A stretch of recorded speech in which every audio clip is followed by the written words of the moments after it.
So for the last couple of years, we've been dealing with this gap over here. It goes right to the basement.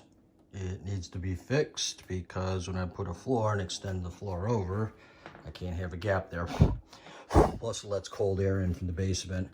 Over here was a wall and there were holes in it for the electrical, and I took those out. That's the original floor. So I'm just gonna start from here and just kind of go straight across.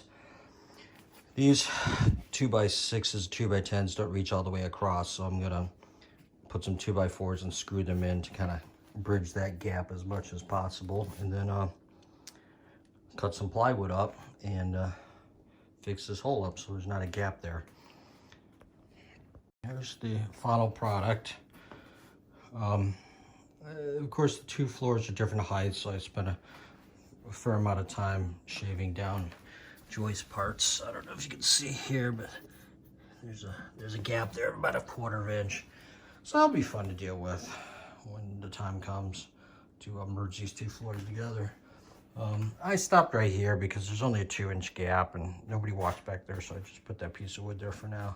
And I screwed these in because later on I can pull them out, you know, readjust, and then put some glue on there. It surely makes a difference.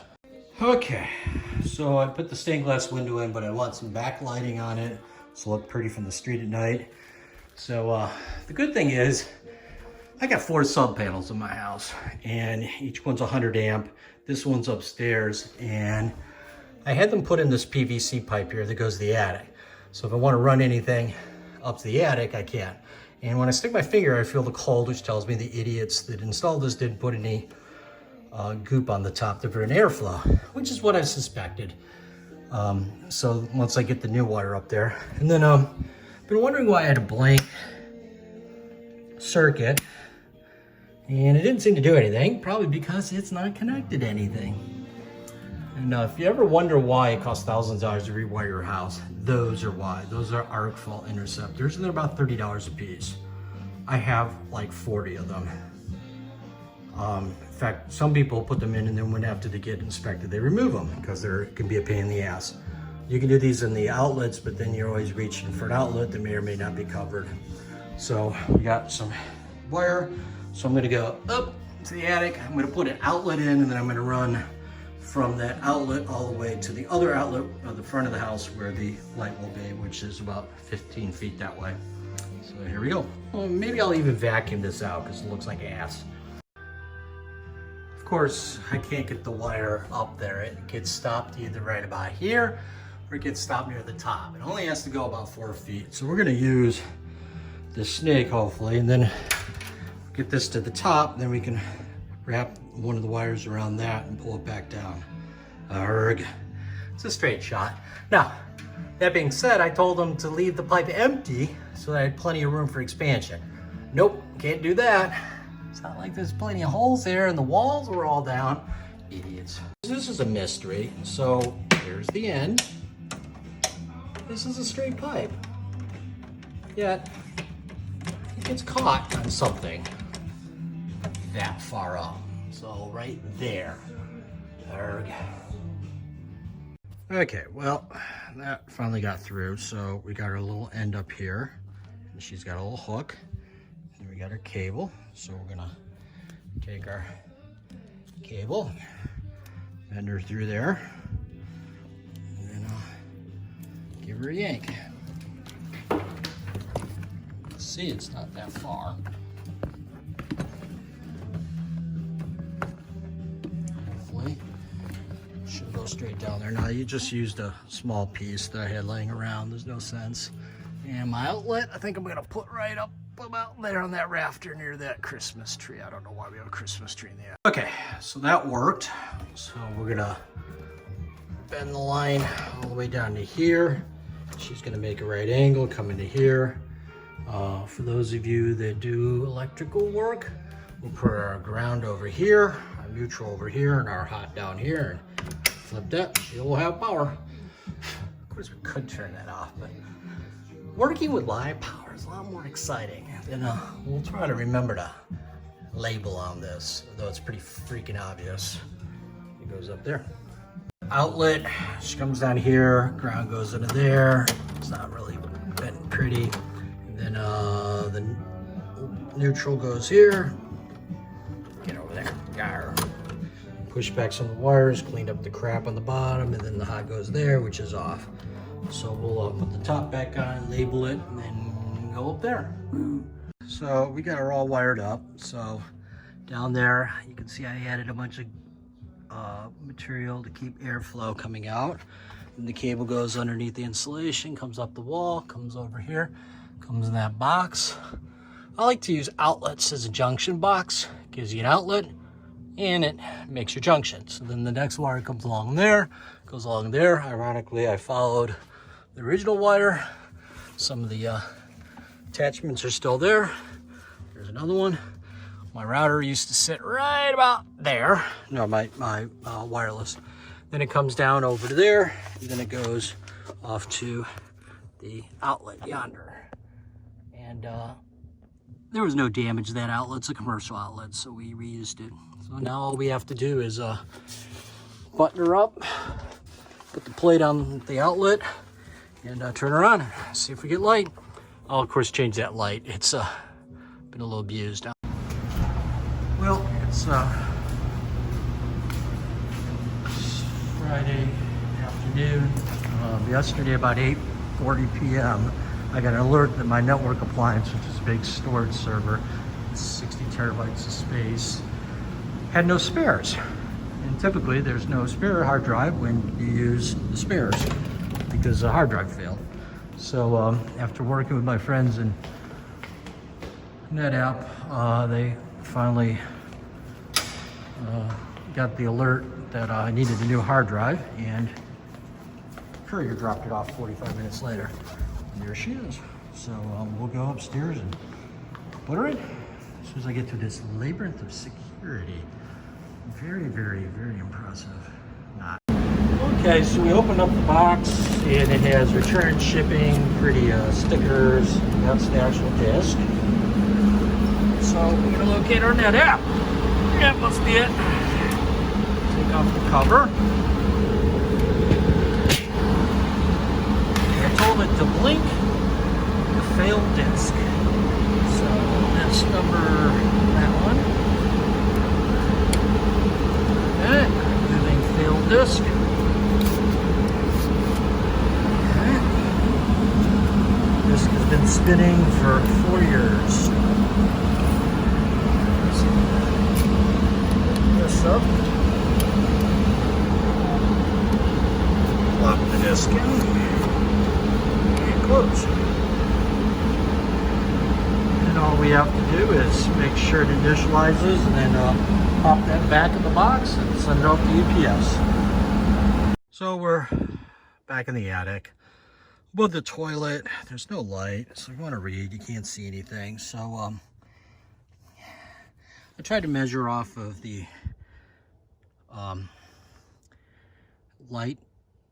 existing light slash fan unit, and you can see the wiring here.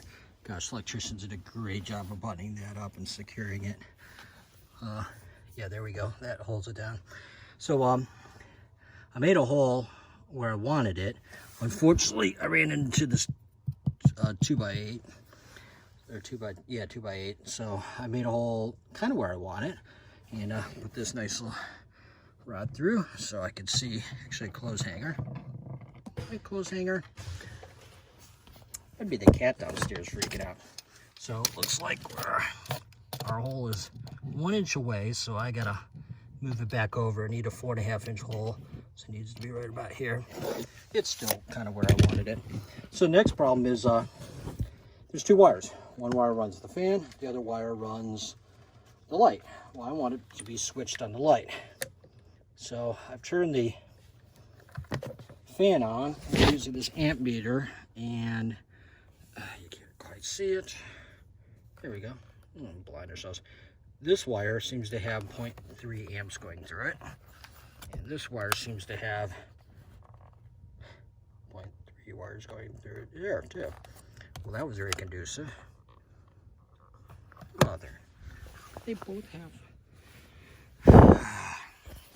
So this theory's not working too well. Only one of these should have a current going through it. And if I go through around both of them, none of them. So that just makes total sense.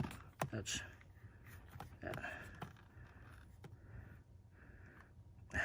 I don't know. I was kind of hoping this would be very conclusive. I don't want to open up the fan. And I doubt these are marked. 0.2. We do not have it on hold. 0.1. 0.2. So I guess that's the problem with these low draw devices. It's not like going to pull 20 amps here. And 20 amps is the lowest setting I have. Okay, so we'll fuddle with that. Anyhow, I guess we can drill the hole now. Next. Okay, I'm back. Further inspection. This cable's labeled LT light, so I'm going to assume that's the light. And right now we got the power off, so in any case I got 0 amperage going through there. And when I turned on the lights, the amperage went up to 0.2. So what we're going to do is cut this wire in the middle, right over here. We're going to install a junction box, so screw it into the rafters. Then we'll splice that wire, which means I got to go get more wire. God damn it. Then I got a cover for the box. I thought I'd just make one trip, of course not. Then the fan actually pops right through. It just got spring loaded. It is IC compatible, meaning insulation contact. And then it comes with this little junction box that will mount right there. And it's got all the pieces you need. So I wonder if I could just use that little box as the whole junction. And I could, because it gave me extra wires there. Maybe we'll do that.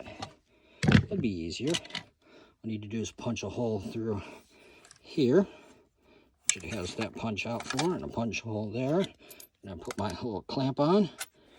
I think we'll do that. And then, I don't know, maybe to make life easier, we'll put it there. So we have one wire coming in, one wire coming out. Nope. We'll put it over here. It's got a little more room to work with. And we'll screw that in less. There we go. Time to cut the wires. Okay, so we cut the wires, put the wire, I don't know what they're called, strain reliefs in, then bent them around and put them in the appropriate place. So I'm just going to bend the wires so they tuck in, screw it into the joist, and call it a day. Now, if I, for some reason, pick the wrong wire, then I got to reverse the switches downstairs from fan to light, and then reverse the connections in the fan. So it's not a big deal either way, but hopefully I got the right one. Okie dokie. So we've got everything tucked in and ready to backfill the insulation and go turn her on. All right, we got success. So if I turn that on, get the fan, turn that on, we get the light, and we get the bonus light. All I gotta do now is fix that little hole there and clean up all this dust. So I thought I would try the let's hold a bag over everything trick. And I threaded my hand through the handles and held the drill, and you can see that that worked really, really not well. So I still got drywall dust every freaking where. Also earlier we put the Turbo Jet 2000 on here. This thing's pretty wild, so you just turn this thing. Oh, jeez! Thing comes out and splashes you. And so the bathroom is ready to go with the bike turbo washer and the light. Yay! Now I can poop and wash and read. Time for the big unveil. Dun, dun, dun. Let there be light. And we patched the hole, and now you can sit on a toilet and do your eating thing, and then use the Turbo 8000 but flush. So it's all good. Okay, so about 2 weeks ago I decided I needed more bracing between the legs. I wanted something sturdy yet not sit up too much, so I bought some 1x2 stock, and then I'm going to weld all the way around the perimeter. Also on the other side, I'm gonna put some bars in, but you'll see that in a later video. So we got everything cut with 45s, measured out to 89 inches. And we'll zap, zap, zap, and make sure it's square, and do the other corners here, and figure out where middle is, and zap those in. And then she's gonna be a real bear to move. I did measure the doorway. If I turn this sideways, it will fit through the door, straight through. I have to move the existing table, but happy welding. Got my fan set up, my lights set up, because I usually get sick after welding. I inhale the gases for some reason. Doors are open. Of course, fortunately, it's a 58-degree day, so it's not cold. Okay, so I welded up the ends with the little welder, but it became clear to do this bigger stuff, I needed something bigger. So I've dragged her over with the help of Joe to the big welder. You know, that one way back there. She's a 230 volt. Lots of power there. I think it's 50 amps, so it's like 100 amps compared to that little guy, which is, well, she's good for a lot of things, but not for this. So I did all this, and I just kind of tacked that down together. That's not too bad of weld. My welding rods are like from garage sales, and they really suck, so I've thrown out 2 batches because I couldn't get them to, you know, start an arc. So we're gonna do this side. I don't weld much, so it takes me a little while to get used to it. Then we'll go ahead and find the center piece. But the reason I didn't want to do it over here is this floor is not level. This floor has a 5-degree slope. The back part of the garage is level, but it is what it is.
Okay, so we got it inside and right in the middle and ready to roll. So hopefully we're just gonna zip this back up.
Okay, well, she's all welded up. I'll probably come back and grind on the welds and maybe fill some in for no good reason at all. But she's pretty sturdy. You do a little bit of fine tuning on the legs, and then back to the slab. So the next step on the slab, I think, is going to be cut the edge off here. Sanding down some of the high spots, flipping it over and making some channels. The channels are going to be bolted going across in 3 different areas. I gotta remember to avoid that. And they're U-channels, so they will be very sturdy. That will hopefully keep the tabletop in 2 pieces together, as well as keep it from bowing, although it's pretty thick.